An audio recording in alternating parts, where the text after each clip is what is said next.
예루살렘 그 조그마한 그 변방, 기중에 조그마한 그 가나안 땅에 그 예루살렘 도성에 그 성벽을 수축하고 성문을 달아주는 것은 그거는 손바닥 뒤집는 것처럼 쉬운 일입니다.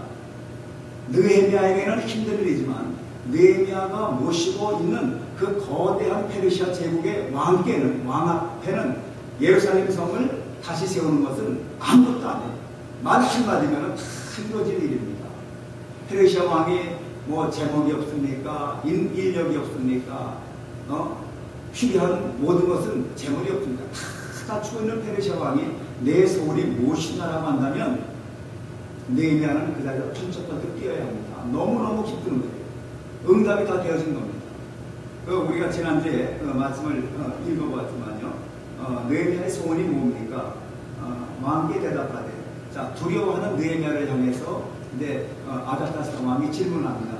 내가 왜 얼굴에 그렇게 수심이 많은고? 그랬더니 느헤미야가 대답하기를 왕은 만세수를 하옵소서. 나의 열조의 요실이 있는 성읍이 이제까지 흥망하고 성문이 소화되었사오니 내가 어찌 얼굴에 수색이 없사오리까? 라고 자기의 근심거리를 이제 대변한 겁니다. 그것은 느헤미야의 소원이기도 했어요.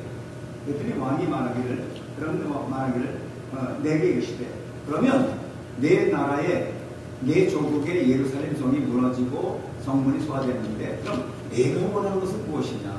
왕은 확실하게 느헤미야의 소원을 알기 원합니다. 그럼 당연히 느헤미야는 거기서 말을 해야 되죠. 근데 느헤미야가 엉뚱하게 그 자리에서 묵도를 합니다. 묵도라는 것은요, 잠깐 동안 하나님께 기도하는 거예요. 왕에 대한 어떤 기도가 아니라 바로 전능하신 자기 하나님께 대한 기도입니다. 그래서 뭐라 그러냐면 6절에 보면 5절에 4절에 왕이 내게 이르시되 그러면 내가 무엇을 원하느냐 하시기로 내가 곧 하늘의 하나님께 묵도하고 왕에게 구하되 묵도를 하고 있습니다. 여러분, 묵도한다는 것은 신자들에게는 참 당연한 일이죠. 신자들은 항상 하나님께 기도합니다. 그렇죠? 여러분들도 뭐 이렇게 일을 당하실 때 항상 하나님께 기도하는 마음 가지고 이렇게 일을 경험하고 어떤 일을 행사하고 그러지 않겠어요? 이 기도, 짧은 기도입니다. 짧은 순간이지만 하나님 도와주십시오 하는 기도입니다. 우리 신자들에게는 그것이 몹시 아주 당연하고 그리고 정당하고 뭐 보편적인 이야기지만 최소한도 페르시아 왕 앞에서 신하가 내 소원이 뭐냐고 물어볼 때 딴전을 하고 자기가 그냥 하나님께 기도한다는 것은요, 그것은 왕 앞에 대한 엄청난 불경죄입니다. 우리 이것을 그냥 스쳐 지나기 쉽지만 여러분 생각해 보세요. 당시의 왕은 그 절대 권력을 가진 왕들은 자기를 신적인 위치까지 높이기를 원했습니다. 그래서 로마의 황제들은 자기를 신이라고 했잖아요. 그럼 페르시아 제국의 왕도 마찬가지예요. 자기의 말 한마디는 신적인 권위를 가진 사람입니다. 자기의 말을 할 때 딴전을 피우는 신하나 심지어는 왕비라 할지라도 왕의 허락 없이 왕 앞에 나타나면 왕이 그냥 당장에 끌고 와서 목을 쳐 죽여도 그것이 바로 왕의 위엄이었습니다. 그런데 내 소원이 뭐냐고 물어보는 그 왕의 앞에서 느헤미야가 묵도를 하면서 하나님께 기도했다는 것은 왕의 그 절대성을 부정하는 엄청난 도전입니다. 자기는 왕이면서 왕이며 그리고 자기를 신적인 존재라고 자부하고 있는 왕이 큰 호의를 베풀어 가지고 자기 신하에게 내 소원이 무엇이고 내가 들어주겠노라 할 때 그 신하가 내 앞에서 딴청을 하고 하나님 감사합니다라고 기도하면 기분이 좋겠어요. 믿지 않는 사장님 앞에서 열심히 믿는 사원이 중요한 일을 앞에 두고 보고를 하고 이제 서로 대화를 나누는 과정에서 하나님한테 먼저 기도하고 그리고 그 사장님과 대화를 나누는 때 사장님이 기뻐하겠어요. 세상 사람들도 자기가 믿지 않는 사람은 바로 자기 부하 직원이라고 할지라도 하나님 믿는 모습이 별로 이뻐 보이지 않습니다. 하물며 온 세상을 지배하는 황제, 나는 새도 떨어뜨리고 말 한마디에 온 제국이 벌벌 떠는 그 막강한 권세를 가진 왕이 내가 무엇을 원하느냐고 할 때 그것을 즉각적으로 대답하지 않으면 그것은 사형에 해당합니다. 느헤미야는 분명히 왕의 신하로서 그 사실을 잘 알고 왕의 신기를 거스르면 어떤 흉물이 있다는 것을 분명히 아는 사람이면서도 그는 하나님께 묵상에 기도를 드립니다. 물론 중요한 것이 하나님께 기도하는 게 중요하죠. 그러나 기도는 사실 이미 느헤미야는 충분히 골방에서 기도했고 혼자서 울며 기도했고 하나님을 만날 때마다 기도했고 예루살렘 중건을 위해서 기도 많이 한 사람입니다. 구태여 자기가 섬기고 자기가 하늘같이 떠받치는 왕 앞에서 구태여 자기의 기도하는 모습을 보일 필요가 없어요. 그 왕은 하나님을 믿지 않는 왕입니다. 그 왕은 이방의 왕입니다. 그 왕은 자신의 권위에 대한 어떤 도전에도 견디지 못하는 그러한 강한 권세자입니다. 근데 그 왕 앞에서 자기가 기도했다는 것입니다. 느헤미야는 죽음을 각오하는 그러한 어떤 바보스러운 행동이 할 수가 없어요. 느헤미야가 그걸 모를 리가 없습니다. 느헤미야가 과연 그런 묵상 기도지만 장시간의 기도지만은 왕 앞에서 그런 짧은 기도를 할 수 있었던 이유가 무엇일까? 지금 느헤미야의 눈앞에 있는 그 페르시아 왕은 느헤미야라고 하는 하나님의 그 백성에게는 절대 군주였지만은 그러나 느헤미야의 눈에 보이는 앞에 앉은 왕보다도 느헤미야는 마음의 눈을 들어볼 때에 그 페르시아의 아닥사스 왕보다도 훨씬 능력이 많으신 배후의 모든 것을 주관하시는 그 전능하신 그 하나님께서 실권자로 보였던 것입니다. 저와 여러분들이 믿음 생활을 하면서 하나님을 어떻게 봅니까? 하나님이 우리 눈에 보이지 않지만 우리는 그 하나님이 존재하신다는 것을 압니다. 그 하나님이 모든 세상의 권세자들을 다 다스리고 높이기도 하시고 낮추기도 하시는 하나님을 알기 때문에 우리는 하나님을 경배하고 하나님을 높이는 겁니다. 그래서 하나님을 믿는다는 것은 믿음의 차원에서 믿는 것이에요. 마음으로 믿는 것이에요. 마음을 보이지 아니하지만은 하나님을 우리는 두려워하고 경외하고 그분의 말씀대로 따라가려고 무척 애를 쓰는 겁니다. 눈에 보이는 여러 가지 세상 제도가 있고 법이 있지만은 그 세상의 제도나 법보다도 훨씬 높은 차원에 계신 우리 하나님을 우리는 마음의 눈으로 보고 믿음의 눈으로 보기 때문에 하나님을 경배하고 하나님을 높이는 거예요.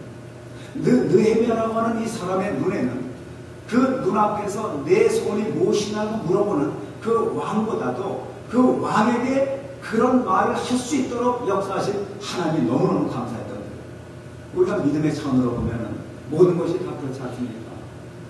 우리가 앉고 서는 것도 하나님이 허락해 주셔야만 되는 것인데 예루살렘 성의 그 성벽, 무너진 성벽을 다시 세우고 그 다음에 무너진 그 불탄 성문을 다시 재건하는 그것은요 사실 페르시아 왕의 관심 밖입니다. 페르시아 왕은 그것이 중요하지 않습니다. 자기가 다스릴 거대한 제국에 변방의 조그만 성 하나 그거 페르시아 왕이 있으나만 합니다. 그거 다시 세우고 앉는 거 중요하지 않습니다. 그럼에도 불구하고 느헤미야로 하여금 내 소원이 무엇이냐 내가 들어주겠다라고 하는 그 단계까지 오게 된 것을 느헤미야는 어떻게 봤느냐면 이것이 바로 하나님의 섭리였구나라고 그렇게 깨달은 겁니다. 하나님을 바라보는 사람들은요 세상에 아무리 실권자가 내 앞에서 버티고 앉아서 눈을 부릅뜨고 나에게 무엇을 명령한다고 해도 하나님이 그 사람을 다스리신 분이심을 알고 진정한 나의 실권자가 누구임을 아는 것이 바로 믿음의 삶의 모습이 아니겠습니까? 저와 여러분의 실권자가 누굽니까? 저와 여러분은 정말 이토록 살게 하시고 미국 땅에서 어떤 분은 미국에 오신 지 간 며칠밖에 안 된 분도 있고 어떤 분은 1년, 2년 되기도 하고 어떤 분은 30년, 40년 이곳에 한 4, 50년 되신 분도 있지만은 오늘까지 우리의 삶을 정말 주관하시고 실존하게 하신 하나님 그분이 바로 우리 하나님이심을 인정하는 게 믿음 아닙니까? 나의 실권자가 누굽니까? 여러분의 주권자가 누구입니까? 믿음의 사람들은 바로 하나님을 주권자로 삼는 거예요. 그렇기 때문에 느헤미야는 그 왕 앞에서 자기가 얼마나 위험한 행동을 하는 줄을 알았지만은 그러나 그 왕을 움직이신 분이 하나님이심을 깨닫고 그 순간에 하나님께 묵도하는 겁니다. 이것이 하나님께 소망을 건 사람들의 삶의 모습 아니겠어요? 우리는 어떤 어려움과 어떤 난관이 우리 앞에 부닥친다고 해도 하나님께 기도하는 사람입니다. 그것이 바로 우리의 소원을 들어주시고 우리에게 응답해 주신 하나님께 대한 우리의 예의가 아니겠어요? 하나님께 기도하지 않으면서 하나님께 복을 받겠다고 하는 건 그거는 천부다 만부다 아닙니다. 내가 해야 될 일을 하나도 하지 않으면서 하나님은 무조건 나에게 다 주시려는 것은 그것은 너무 욕심이 많은 행위죠. 하나님은 물론 우리가 기도하든 하지 않든 우리를 공기도 주시고 물도 주시고 살아갈 수 있는 모든 여건을 다 마련해 주셨습니다. 그러나 한 걸음 더 나아가서 하나님을 실권자로 모시고 하나님을 인정하는 사람을 기뻐하시는 거예요. 성경에 보면 느부갓네살 왕이 나옵니다. 느부갓네살은 남쪽 유다 땅을 주전 586년에 점령하고 완전히 하나님의 선민을 자기 바벨론으로 이끌어간 유대를 멸망시킨 장본인입니다. 거대한 바벨론 제국의 황제입니다. 누가 황제로 삼으셨어요? 하나님이 세우셨어요. 그런데 그가 하나님을 너무나 무시했어요. 하나님의 주권을 무시하고 하나님의 실권임을 무시하고 자기가 너무 능력이 있고 자기가 너무 잘나서 자기가 제국의 황제가 된 줄 알고 기부한다할 때 어느 날 하나님께서 그를 뭘 만드시냐면 짐승으로 만드세요. 미친 사람으로 만듭니다. 7년 동안 느부갓네살이 미쳐버립니다. 그리고 소처럼 풀어들어요. 그리고 들에 나가서 그 왕이 거대한 그 바벨론의 그 온 세계를 정복했던 그 왕이 소처럼 풀밭에 나가서 막 웅크리고 풀 뜯어먹는 소처럼 완전히 미쳐버린 거예요. 하나님이 높이시는 이도 하나님이시고 낮추시는 이도 하나님이십니다. 우리 인간의 생사화복과 흥망성쇠와 빈부귀천은 다 하나님이 하시는 거예요. 우리 인간이 절대 못합니다.